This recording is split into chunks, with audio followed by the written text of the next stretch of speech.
Hello दोस्तों, जैसा कि आप सबको पता है कि हमारा टारगेट यूपीएससी 2023 प्रीलिम्स का मेंस ऑनलाइन कोर्स मॉड्यूल 1 मैंने लॉन्च कर दिया है। लक्ष्य और बैच 23 को लॉन्च किया गया है। इसके अंदर कंप्रेहेंसिव कवरेज हो रही है science and technology, environment, agriculture, disaster management की।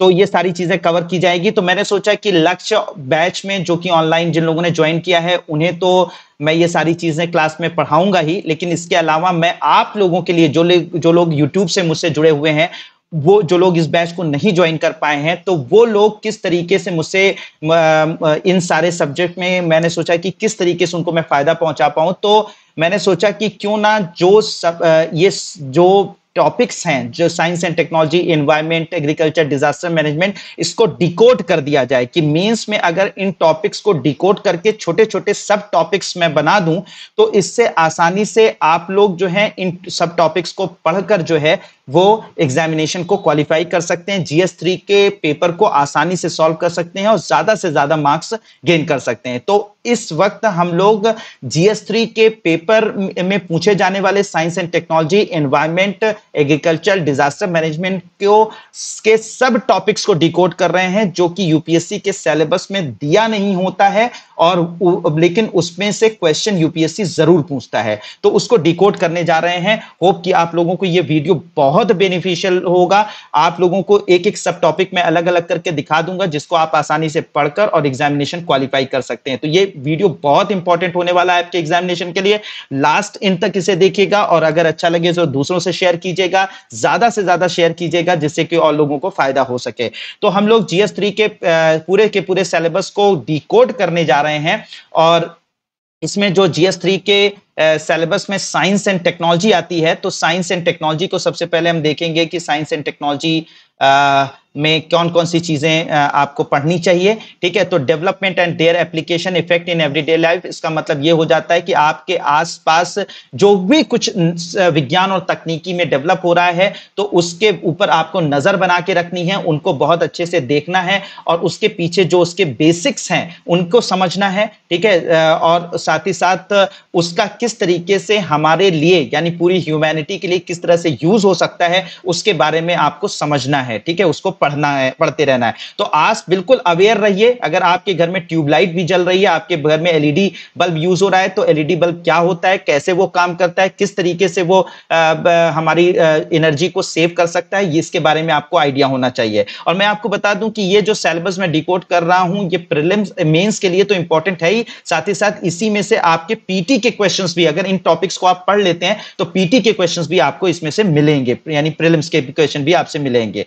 ठीक है, इसके अलावा दूसरी चीज जो इसके अंदर आती है, achievement of Indians in science and technology, यानी विज्ञान और तकनीकी में किस तरीके से इंडियन ने कौन कौन से ऐसी साइंटिस्ट रहे हैं जिनका बहुत बड़ा अचीवमेंट रहा है इंडियन साइंस में। ठीक है, तो उसमें से बहुत सारे लोग शामिल हो सकते हैं, बहुत सारे एंशियंट वैज्ञानिक हैं जो शामिल हो सकते हैं, बहुत सारे पुराने साइंटिस्ट भी शामिल हो सकते हैं, लेकिन कुछ पर आपको नजर बनाकर रखनी है, जैसे चंद्रशेखर वेंकट रमन है, आचार्य जगदीश चंद्र बसु हैं, सत्येंद्र नाथ बोस हैं, मेघनाथ साहा हैं, होमी जहांगीर भाभा हैं, सुब्रमण्यम चंद्रशेखर हैं, एपीजे अब्दुल कलाम, विक्रम साराभाई, विश्वेश्वरैया, हरगोविंद खुराना, टेसी थॉमस, सीएनआर राव, इन सब के बारे में आपको थोड़ा आइडिया होना चाहिए कि इन्होंने साइंस में, विज्ञान और तकनीक में किस तरह से कंट्रीब्यूट किया है। तो अच्छे से नोट करते चलिए, ये सारे टॉपिक बहुत ज्यादा इंपॉर्टेंट है। एक एक इंपॉर्टेंट चीज मैंने आपको डिकोड करके आपके लिए ला रहा, आपके सामने में दिखा रहा हूं।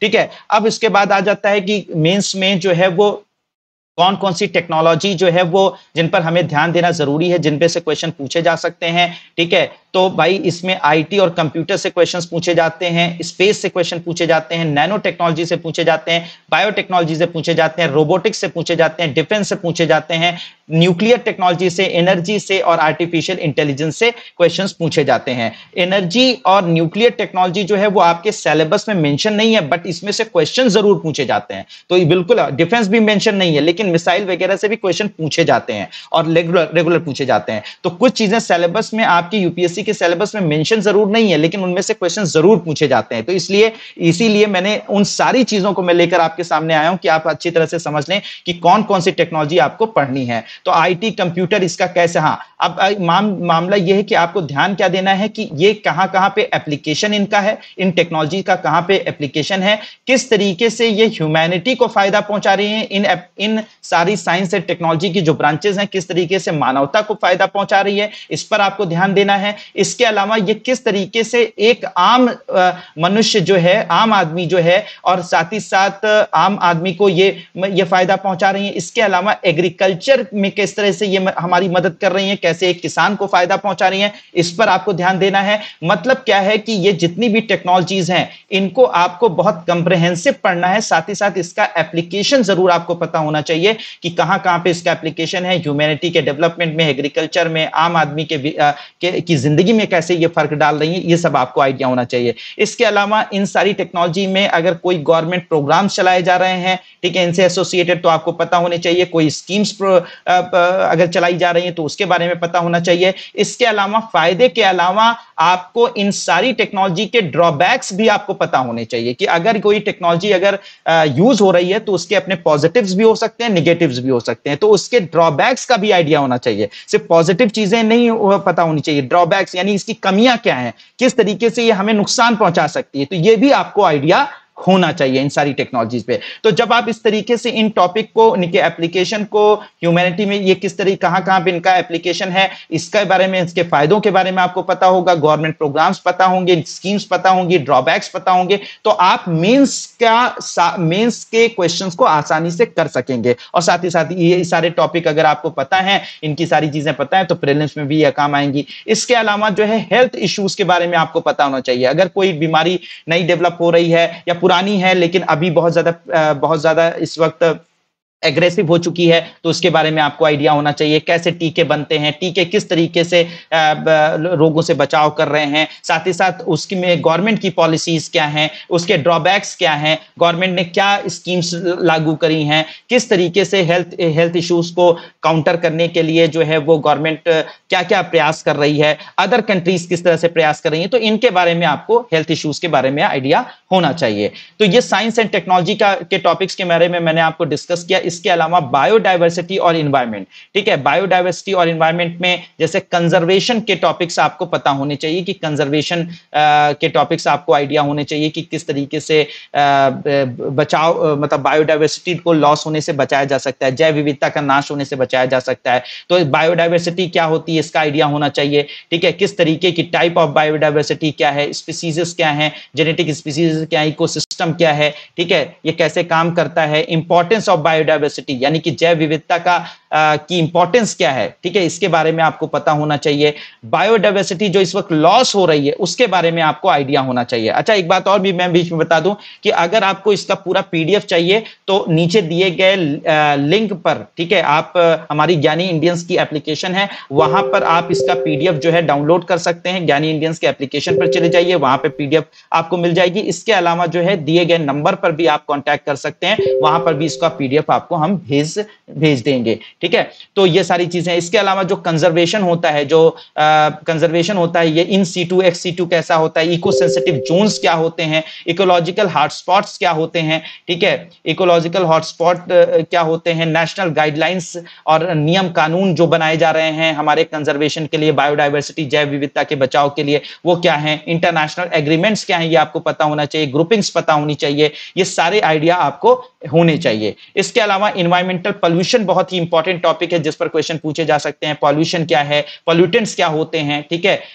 पॉल्यूशन और डिग्रेडेशन कैसे काम करता है, ओजोन लेयर डिप्लीशन क्या होता है, उसके कॉज क्या है इस पॉल्यूशन के। इसके अलावा डिग्रेडेशन, पॉल्यूशन की वजह से क्या नुकसान हो रहा है, कैसे इसे बचाया जा सकता है, कैसे इसको डिग्रेड होने से बचाया जा सकता है हमारे एनवायरनमेंट को, इस पर आपको इसको आइडिया होना चाहिए। ग्रीन हाउस गैस इफेक्ट क्या है, ग्लोबल वार्मिंग क्या है, इसका इफेक्ट क्या है, यूट्रोफिकेशन क्या है, डिजर्टिफिकेशन क्या है, एसिड रेन क्या है, वेस्ट क्या होते हैं, नेशनल एनवायरनमेंट एजेंसीज कौन कौन सी बड़ी हैं, कौन कौन से कानून बनाए गए हैं, कौन कौन सी पॉलिसीज बनाई गई हैं, इंटरनेशनल एनवायरनमेंट एजेंसीज कौन सी हैं जो इंटरनेशनली मौजूद हैं, उनके बारे में आपको आइडिया होना चाहिए। एग्रीमेंट्स के बारे में आपको आइडिया होना चाहिए। ठीक है, तो ये सारी चीजें आपको पता होनी चाहिए। इसके अलावा इन्वायरमेंटल इंपैक्ट असेसमेंट क्या होता है, ये क्या होता है, इसकी इंडियन गाइडलाइंस क्या है, ठीक है, इसकी प्रोसेस क्या होती है, इसके अलावा इसके बेनिफिट्स क्या हैं, इसकी शॉर्टकमिंग्स क्या हैं, ठीक है, इसकी कमियां कहां पर हैं, और किस तरीके से इसको इफेक्टिव बनाने के लिए इन्वायरमेंटल इंपैक्ट असेसमेंट को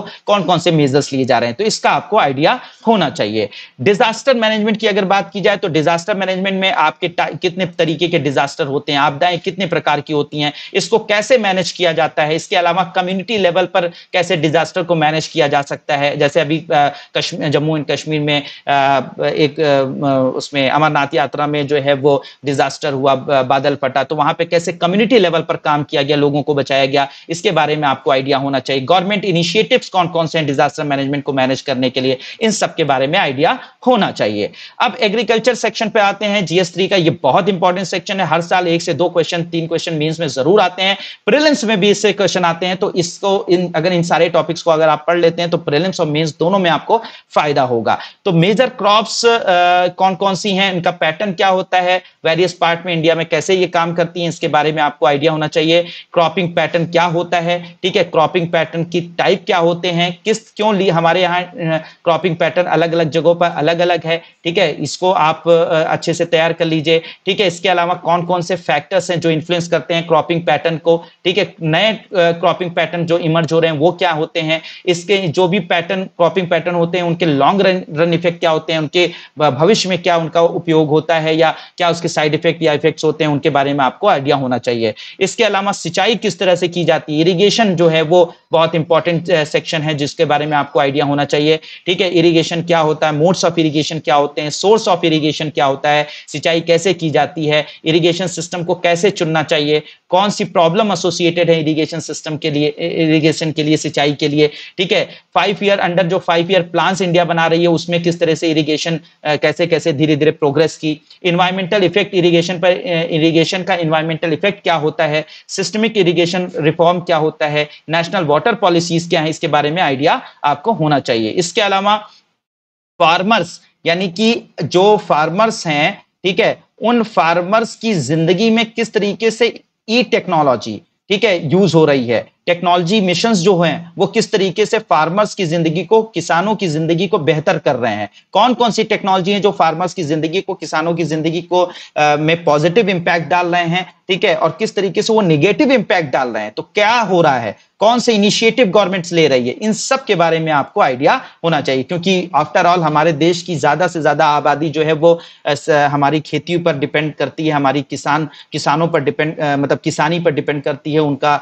मतलब एक तरीके से कह सकते हैं कि कहते हैं ना कि हम लोगों का जो है वो कृषि प्रधान देश है। तो अगर हमें नहीं पता होगा कि टेक्नोलॉजी हम ला तो रहे हैं लेकिन अगर वो हमारे फार्मर्स को अफेक्ट, अगर पॉजिटिव इफेक्ट नहीं कर पा रही तो इस टेक्नोलॉजी का बहुत बड़ा रोल इंडिया में नहीं रह पाएगा। तो इसका आइडिया आपको होना चाहिए। तो ये सारी चीजें जो हैं आप सिलेबस में अगर आप कवर कर ले जाएंगे तो मेंस के लिए काफी हद तक जो है वो मेंस आप GS3 के पेपर, GS3 का पेपर जो है काफी कुछ कवर कर ले जाएंगे और फाइनली जो है वो आपको इससे बहुत फायदा होने वाला है। और ये प्रीलिम्स, मेंस ही नहीं, प्रीलिम्स में भी आपकी बहुत मदद करेगा। तो होप कि ये वीडियो, ये जो चीज मैंने आपको बताई है ये आपके एग्जामिनेशन के लिए बहुत ज्यादा इंपॉर्टेंट है। जिन लोगों ने इस कोर्स को ज्वाइन नहीं किया है और करना चाहते हैं वो अभी भी इस कोर्स को मॉड्यूल 1 को ज्वाइन कर सकते हैं। इसमें हर एक चीज को बिल्कुल कंप्रिहेंसिव तरीके से कवर किया जा रहा है। ऑनलाइन कोर्स है, साथ ही साथ फ्री रिकॉर्डेड लेक्चर्स अवेलेबल हैं, पर्सनल मेंटरशिप मेरी अवेलेबल है, मेंस आंसर राइटिंग प्रैक्टिस मैं करा रहा हूं, बहुत सारी चीजें। इसके लिए मैंने अलग वीडियो बना रखा है, लाइव कर रखा है, उसको आप देख लीजिएगा। और होप कि आपको ये वीडियो बहुत पसंद आया होगा और बहुत आपके लिए बेनिफिशियल होगा। Thank you so much and may God bless you all.